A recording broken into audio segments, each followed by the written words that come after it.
What is going on, everybody? Welcome to the shortest trip to Earth. I'm your host, the Birdman known as Falcon. This right here is a super promising game that I just recently stumbled upon, and I'm so glad I did. This essentially boils down to like everything I love about Faster Than Light, or FTL, with a bit of a combination of The Longest Journey Home, which is a game we recently played on the channel and I really enjoyed myself. It was just a bit too slow for my liking in terms for a series, but it's a game that I actually really enjoyed playing on my own time. And this is very much a combination of both of those titles, which is really promising. Now mind you, this right here is a really early build. This build is available for you guys to download. I will have a link down below as well. I would suggest you jump on this as soon as possible because the build is only going to be available for a limited amount of time. So if you want to jump on this now, I definitely suggest you do so. I'll try to get this video up as soon as possible so that, hopefully this gives you a bit of awareness and there's still time for you to download the build itself. So I'm going to jump into a game straight up over here. I was going to do the tutorial because it teaches you about the modules and everything, but I'll try to give you guys a pretty decent rundown once we're into the game over here. So let's go into start game. I'm not entirely sure how much of the game is available at the moment, so I'll cover as much as I can in one video, but if you guys enjoyed this and want to see a bit more, let me know, and maybe we cover a few more videos at the very least over here. Now, I'm not familiar with the game too well, so I'm not going to make things too hard by myself by choosing this guy, so we'll go with the vanilla ship, which happens to be the Tiger Fish. And you get to start off by choosing a couple of perks here. Now, this is dictated by fate points, which you actually acquire in your journey, and when you die, you actually have a few of those fate points roll over with you as well, so you can have like a better chance to start up with better perks. Now, mind you, it's also really good to have a couple of fate points in reserve, because these will be used for random events. Very much like in FTL, how you have random events. Here you'll have random events, and some of them will be dependent on your fate points. So if something really terrible happens, you might be able to mitigate it if you have extra fate points available too. So you don't necessarily want to spend all of them, but you know me, I play pretty much with caution thrown at the wind here, so I'm gonna go and use them all up. I like to start off with upgraded weapons, so I'm gonna pick this bad boy up here for 9. I also want to have my engines upgraded a bit, and also my reactor upgraded as well. We're now left with 2 extra points, and so I will go with extra fuel, because we're technically lost in space, and if we run out of fuel, we're going to be in really big trouble. So we'll choose that one right here, and let's just go ahead and start the game. We do have a small little cutscene here. A malfunction in our ship's warp drive landed us thousands of light years away from home. Little fuel, little resources. Our only option was to accelerate towards the closest star using conventional engines. Just 15 years later. We've been out here lost for a very long time. Now, in case you're wondering, have we really been awake 15 years? We're actually cryo-frozen, so, we necessarily haven't been awake those 15 years out here trying to survive.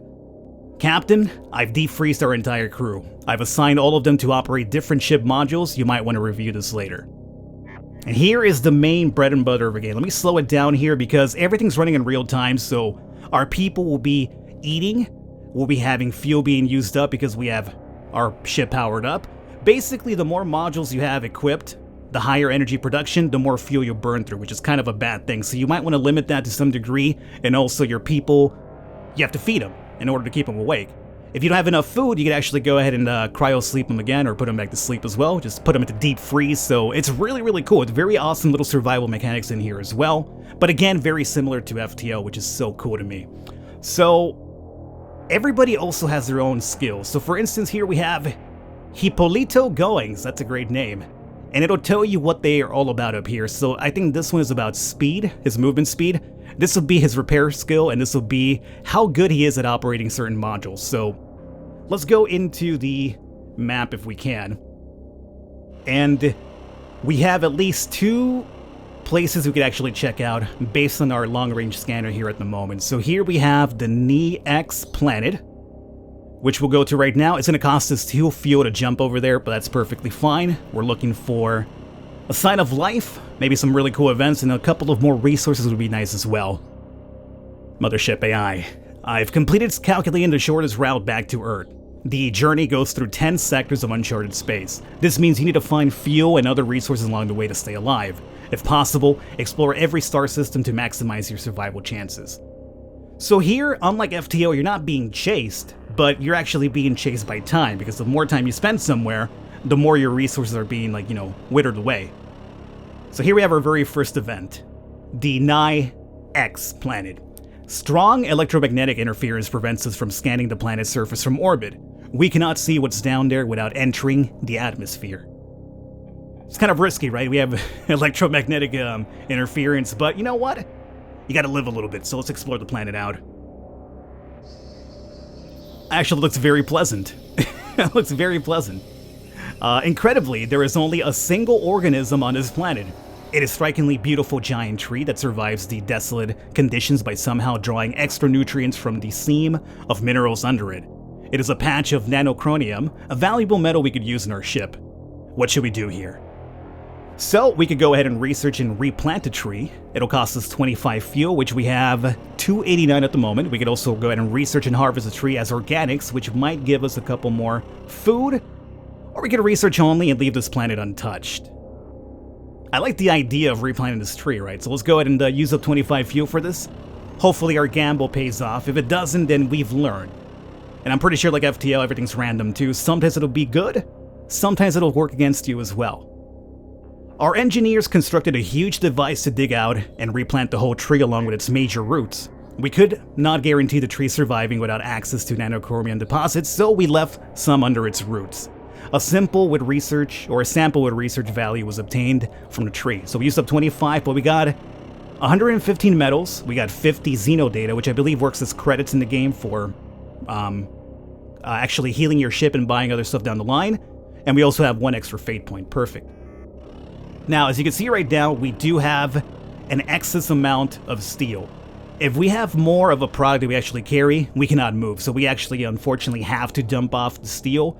We could probably use it to upgrade something else right now, but I don't think there's anything right now that we could actually upgrade. So let's come over to this location now and see what's over here. Unfortunately, we don't know what's in there because we have to get into our scanner area first. I could slow it down now and analyze it before we go there, which might be a good idea because sometimes you could jump into like a really hostile situation. There is combat in the game too, in case you're wondering. That's the reason why we got the weapon upgrades to start off with here. So now we're scanning this area from orbit itself, and what are we picking up here? This will be Ni 7, I suppose. Lush forest covers this green planet. Looks like a good spot for harvesting some organics, so it'll cost us 5 fuel, but we could get some organics and we're at 121, so let's do it. Hopefully it pays off for us here. Eco harvesting is easy here because the local ecosystem is Earth-like and our harvesting technology does not need any adjustments, so yeah, go ahead and do it. Using up some fuel for this, but luckily we did pick up the fuel perk early, so this is the reason why I really rely on fuel a lot for future scavenging. Our operatives and bots eco-harvested fruits, seeds, and eggs, leaving the developed parent organisms themselves intact. We were able to harvest a significant amount of organics without killing a single creature. How about that? Very good. And we got some more Xeno data, and we got some organics, and we just used up 5 fuel for that, which is actually a very good trade-off. So now, as you can see, if I slow this down and zoom out, there's nothing else over here that we could actually analyze or check out. So it's time for us to warp drive out of here. So let's go over to warp drive, and this will be the exit of the very first sector. So this whole map right here, again, very reminiscent of FTL, which is awesome. And this will be completely randomly generated each turn as well, so don't expect your run to be anything like the first one you took or the next one over, etc., etc. So let's jump over to a prelo. There's a trade signal here and 2 planets to visit as well. Now, this is going to cost me 50 fuel, so we got to keep that in mind. But more importantly, that trade signal could also be pirates just throwing off a fake thing and being like, hey, come over here and check us out, and then you go over there and they attack you. So that's a possibility. As a matter of fact, oh, this will be for ship repairs. Excellent. So up here is our ship hull. If this goes down completely, we obviously die. But we can also repair them only at space stations. So you cannot repair this on the fly. You always have to find a space station for that. So it's actually very rare to run into these, especially when you actually do need them badly. But right now, let's come over here to this planet and find out what this is all about. Aprilo X. This planet has a complex of automated processing facilities with no property markings. It seems the factories are slowly processing volatile chemicals into star fuel and storing it in underground containers. No active defenses detected. So we can manually hack the facility and steal some fuel, We have to send one of our crew members in there for that, though. We could go ahead and print digger bots, loot underground storage for... It'll cost us 11 metal, or 100 metals, and 20 fuel. But possibly, we could get something better from that, too. Or we could also respect the property and not disturb the operation. You know what? Again, let's be a bit dangerous here. Let's send my crew member in there, and maybe he could probably do some James Bond shit over here and get something cool for us.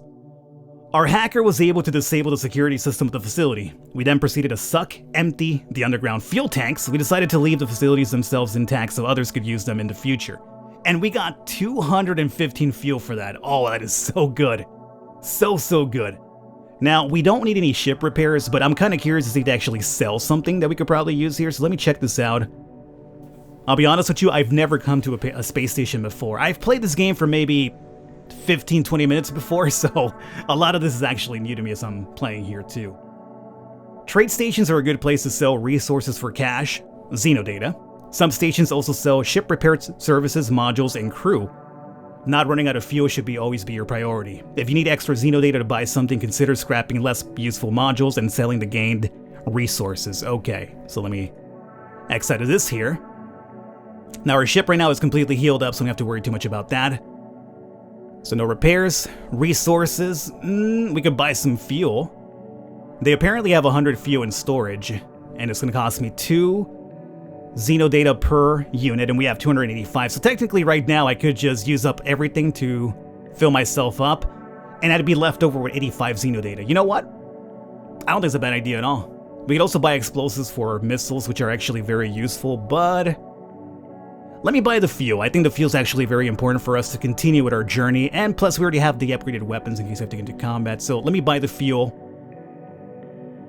And yeah, this will tell you about the more powers you have running, the more fuel is consumed. So if you're not using a module for any particular reason, you might want to shut it down to conserve some fuel as well. So that's it. I just wanted to buy that. And before we jump off, there is also one more thing to check out, so let's start moving over here.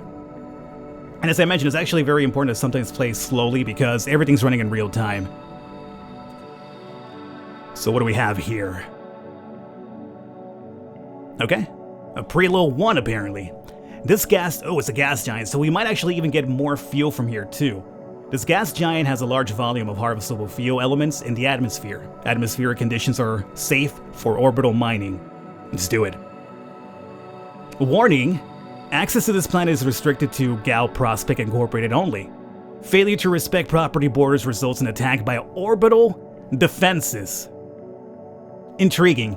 Now, I'm not sure if this is like an actual fight, or just some sort of like automatic like damage possibility. We could fight the satellites from tactical distances, risk the mothership HP, or we could also do print long distance missiles to neutralize the satellites. This would cost us 20 explosives, which we have 100 of at the moment. I'd rather do that than risk any HP damage, so let's do that right here. So we're firing our long-range missiles, and hopefully things go well. We send a swarm of cheaply printed long-range missiles towards the planet. It seems the satellites are equipped with point defenses, picking off some of our missiles before they reach the target. So, unfortunately, that didn't go too well. And now we have an incoming message. We were able to destroy some of the satellites, but a number of them will still remain intact. Next action. We could do it again if we want to, or now we could risk the mothership HP. I mean, at this point, we kind of went in, right? So we might as well do it over time. It's like, you're not going to tell me no, baby. Oh, they did it again? Have we removed enough of them at the very least? There's still a number of them intact. Okay, what if we try doing the tactical distance? I'm curious now at this point. I don't want to waste all of my missiles here, but... We closed in on the planet, shooting the remaining defense satellites with everything we got. We received minor counterfire, but managed to destroy all the satellites, so we lost 1 ship hull and 5 explosives in the process, but what do we gain from this? Let it be worth it. Accident? What do you mean accident? Operation completed. A small plasma tornado caused a minor explosion, breaking some of our external utility equipment. So we took more damage right now, but we did get 167 fuel. We lost some metals and some synthetics as well. You know, could have gone better. I feel like we used up way too much. Now you're telling me to dump fuel? Oh man, we need a bigger fuel storage. Oh, better. Dump that, and let's actually jump out of here. So, the only jump that we have is going to be Kraru. So let's come over here. Now, before we wrap up the video, I would like to get into some combat and show that off here pretty soon. Here we have a gas giant with a violent atmosphere. Is that really all there is here? Yeah. No, we have something over here as well. Which might... Oh, combat, baby. Hold up. Approaching ships. We detect a single medium-sized ship rapidly approaching a tactical weapons range. Open the comm channel. Slaver Associate. Have you heard of the Slavers? They've got 2 ships nearby. I can make them go away for exotics. Oh, really? So there's slavers nearby, huh? If I give you 3 exotics, I don't think we have any at the moment. I'm pretty sure this right here is the exotics, which we have 0 of 40. Let me try that. I'm pretty sure that is the exotic. I could be wrong, though. Let me see. Maybe it's that one up here. Yeah, it's the one down here, which we have none of. Alrighty, so oh, good God almighty, 2 of them, huh? Alrighty, so let's slow it down here first. Now, for the combat, it's very intriguing. You'll notice that I have like a 69% chance to hit over here. Giggity, giggity. Oh God, what are you guys sending over my way? Are those like... Oh, straight up hull damage, huh? Oh, that's scary. You know what? We might want to use our missiles here for this one too. So let's send some missile action over here and some over here. So what I'm aiming to right now is going to be their hull. Their hull's a lot easier to hit, but at the same time, it doesn't really do too much damage. But if you aim at their modules, you can actually bring their shields down altogether, their weapons and stuff like that. But the chance it is very low, especially early on when your party isn't really quite, I guess, proficient at that just yet. And this right here for our very first fight is actually pretty terrifying because it's like 2 ships against 1. And it's another thing that, you know, FTL doesn't have. Multiple ship battles. Here, dealing with 2 at the same time, which is a lot terrifying, and these guys over here just hammering me. Now, luckily, this guy is almost down. Those missiles did a pretty good job. Are we just about done here? Come on, guys. Alright, so one of them is down. Perfect. We've taken a lot of damage, though, but that's okay. We could always find another space station down the line to heal ourselves up.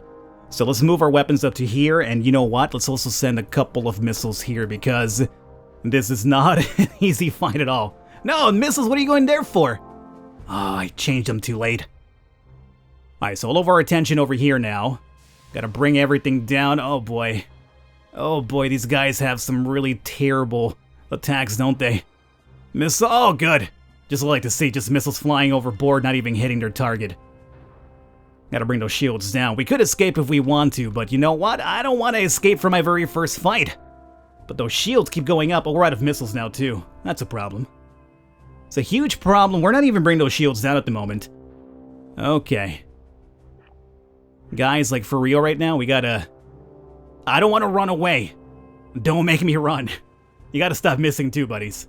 Okay? It's not really fair if you keep missing. Come on. And this is where I should probably maximize the people who are using the weapons instead of just being like, I'll let the game take care of it for me. No. You probably want to focus your best module people on these weapons here. We've taken a bit of punishment, but they're almost you gotta stop missing. It's almost there. It's okay. I can always go back to a station somewhere and heal up. As long as the rewards for this fight's pretty good, it'll make up for it. Oh, good God. Okay, we brought him down. Oh, good God. Oh, and it's all, oh my God, so this is all the stuff we picked up from this fight. This is everything that they dropped. So now we could go ahead and replace everything that we have here. We have the warp drive, which we already do have. Not sure what the hell this does. What is this about? Regenerate shield points requires 4 operators to reach nominal regeneration speed. 4, huh? Well, that's not too bad because I do have some people sleeping, so I use that as opposed to my shield generator and wake some people up and put them in there, and you have a better shield like that. And over here we have a custom energy reactor. Oh, a fuel tank medium, so this will give us even better storage for the fuel. Because that one is small. Very good, so I could go ahead and replace that one. And see, that went up from 600 to 650, not too bad. And this is shield batteries, do yourself. Increases maximum shield points. Ooh, no kidding. We have a spot for that right over here. Oh, so we went from 5 to 10. No way. And then we replaced our shield dude with theirs. Where's my shield guy at? So you come over here, and you come over here as well. So I'm going to wake you guys up. Now we should have 4 people here. As you can see now, our shield went up from 10 originally up to 13. So that, along with the battery, helped out a lot. Very, very cool. Okay, as I mentioned, I'm learning the game myself too, so this is kind of new to me, but I think I got it under control. But of course, now that we have more people awake, more people are going through the food as well, so it's kind of like a trade-off which one you prefer. Very cool though, I like this game a lot. If you guys want to see some more, do let me know in the comments, let me know by leaving a thumbs up in the video and we shall do so. Otherwise, pick this up for yourself right now, it is available. I'm going to continue playing a bit more and learning it, and I'll keep my eye on this for sure. I will catch you next time.